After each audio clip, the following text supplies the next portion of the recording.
Environment Delhi का सबसे बड़ा इशू है।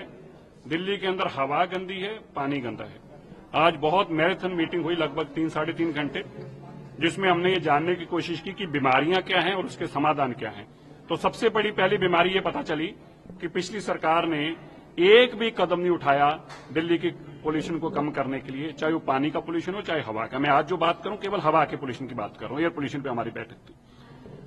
अभी तक जो हमने फंड्स उनको दिए हैं उसको कभी यूटिलाइज किया ही नहीं गया। हजारों करोड़ रुपया एज इट इज पड़ा हुआ है जिसको नहीं किया गया। अभी हमने बहुत सारे आज पैरामीटर्स को तय किया है जो आने वाले दिनों में हम इंप्लीमेंट करने जा रहे हैं। 3 विषय है दिल्ली में। एक पोल्यूशन जो है वो डस्ट पोल्यूशन है, दूसरा पोल्यूशन वो व्हीकल से पोल्यूशन दिल्ली के अंदर हो रहा है, इन चीजों के, और तीसरा पोल्यूशन जो है वो भी कंस्ट्रक्शन से रिलेटेड है। तो तीनों पोल्यूशन के ऊपर काम करने के लिए जितने व्हीकल मॉनिटरिंग हो रही है वो भारत 6 के बिना आ नहीं सकते थे, लेकिन आ रहे हैं। किसी को पता नहीं कितने व्हीकल कौन से आ रहे हैं इसकी जानकारी नहीं है। इसी तरह दिल्ली के अंदर जो पैसा हमने दिया था इनको वो था कि पानी के स्प्रिंकलर्स आ सकें। ऐसी मशीन हमारे जो स्वीपिंग मशीन्स हैं वो मैकेनिकल स्वीपिंग मशीन्स हों, क्योंकि जब झाड़ू से करते हैं तो उसका डस्ट पार्टिकल्स के अंदर वो जुड़ता है, उसके ऊपर भी कोई काम नहीं किया गया। तो आज हमने जो बड़े 4-5 फैसले लिए वो ये हैं।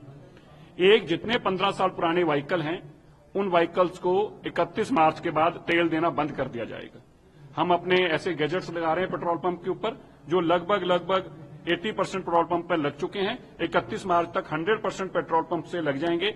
उसके बाद 15 साल पुराने व्हीकल को हम आइडेंटिफाई करेंगे और उसको कोई फ्यूल नहीं मिलेगा। आज ही हमारी सरकार इसकी जानकारी पेट्रोलियम मिनिस्ट्री के माध्यम से देगी कि आप कोई भी पेट्रोल पंप ऑनर जो है, मालिक जो है, वो 15 साल पुराने व्हीकल को डीजल पेट्रोल नहीं दे सकता। दूसरा, 15 साल पुराने जितने व्हीकल्स हैं उनको आइडेंटिफाई करने के लिए हम एक टीम बना रहे हैं जो उनको आइडेंटिफाई करेगी और उनको लाकर दिल्ली में नाउ एंटर कर सके और दिल्ली से बाहर निकाले जा सकें। इसके लिए हमारी टीम अलग से काम करेगी। दिल्ली यूनिवर्सिटी स्टूडेंट्स को हम इसमें रोप इन कर रहे हैं। हमारी कोशिश ये है कि जो 25,000 से 30,000 स्टूडेंट्स जो यूनिवर्सिटी के अंदर है, हर साल उनको प्लांटेशन ड्राइव में अपने साथ जोड़ा जाए। उनके लिए ऐसा उनके साथ यूनिवर्सिटी के साथ मिलकर ऐसा इनिशिएटिव उठाया जाए जिसका उनको लाभ मिले, ताकि उनको कोई पार्टिसिपेशन सर्टिफिकेट मिले, उनको कोई बेनिफिट मिले नंबर्स के अंदर, ताकि वो एक प्लांट लगाएं भी और 3 साल तक उसको संभालें भी। इसके साथ ही हम दिल्ली के अंदर जो बड़े ऑर्गेनाइजेशंस हैं जिनके माध्यम से पोल्यूशन आ रहा है वो क्या है, कोई बड़े होटल्स हैं, कोई बड़े ऑफिस कॉम्प्लेक्स हैं, दिल्ली का एयरपोर्ट है, दिल्ली की बड़ी कंस्ट्रक्शन साइट्स चल रही हैं। इन सबको हम मैंडेटरी करने जा रहे हैं कि ये अपने यहां पर अपने पोल्यूशन को कंट्रोल करने के लिए तुरंत अपने गैजेट्स लगाएं, ऐसी स्मोक गन्स लगाएं, और इसके साथ साथ जो उनका कंट्रीब्यूशन है पोल्यूशन के अंदर उसको जैसे क्रेडिट्स होते हैं उस माध्यम से हम चाहते हैं कि अपने आसपास के एरिया को भी वो कंट्रोल करें, क्योंकि उन्होंने पोल्यूशन में कंट्रीब्यूट किया है। अब इसलिए उसको कंट्रीब्यूशन के लिए भी आप उसको ग्रीन करने के लिए भी कंट्रीब्यूट करें। अपने आसपास का एक एरिया डिफाइन करने जा रहे हैं कि इतना एरिया आप और कंट्रोल करेंगे। हम जितनी हाई राइज दिल्ली के अंदर बिल्डिंग है उनके लिए मैंडेटरी करने जा रहे हैं कि उनको स्मोक गन लगानी होगी। जितने दिल्ली के अंदर होटल हैं उनको मैंडेटरी करने जा रहे हैं, उनको स्मोक गन लगानी होगी। इसी तरह जितने कमर्शियल कॉम्प्लेक्स हैं उनको मैंडेटरी करने जा रहे हैं। दिल्ली के जो एयरपोर्ट है उसका पोल्यूशन क्या कंट्रीब्यूट कर रहा है हमारे दिल्ली के पोल्यूशन के अंदर, इसका हम एक कंप्लीट डेटा बना रहे हैं। उनके पास अंदर जितनी व्हीकल मूवमेंट है उस सारी व्हीकल मूवमेंट को टोटल 100% ग्रीन पर लाना होगा एयरपोर्ट को, और एयरपोर्ट जो कंट्रीब्यूट कर रहे हैं पोल्यूशन के लिए उनको भी इसके कार्बन क्रेडिट्स के तौर पर दिल्ली के पोल्यूशन को कम करने के लिए उसका योगदान देना होगा। दिल्ली के अंदर जो हमारे पास बैरन लैंड है उसमें हम तुरंत काम शुरू करके नए जंगल हम खड़े करने जा रहे हैं जो दिल्ली के पोल्यूशन को कंट्रोल कर जा सकें। इस तरह के हमने बहुत सारे पैरामीटर्स आज तय किए हैं जो पहली बार हैं, जो नए हैं।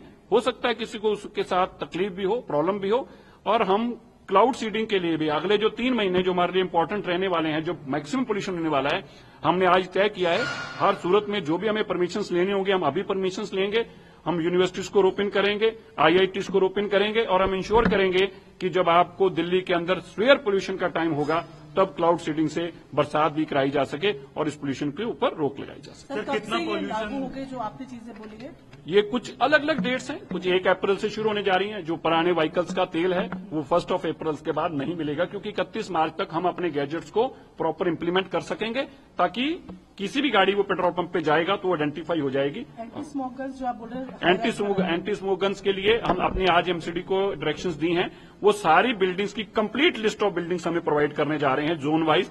कितनी हाई राइज बिल्डिंग है, कितनी स्टोरी बिल्डिंग है, कौन सी नई हाई राइज बिल्डिंग बन रही है। नई हाई राइज बिल्डिंग्स के लिए अलग नॉर्म्स होंगे, एग्जिस्टिंग हाई राइज बिल्डिंग्स के लिए अलग नॉर्म्स होंगे, एग्जिस्टिंग होटल्स के लिए अलग नॉर्म्स होंगे, नए बनने वालों के लिए अलग नॉर्म्स होंगे। लेकिन हम आपको ये बताना चाहते हैं कि हमारा एक ही टारगेट है, पहला टारगेट हमारा एक है। मैं दिल्ली वालों को आपके टीवी चैनल के माध्यम से बताना चाहता हूं, जो पोल्यूशन क्रिएट कर रहा है उसको पोल्यूशन का समाधान उसी को देना है। हम इसको लागू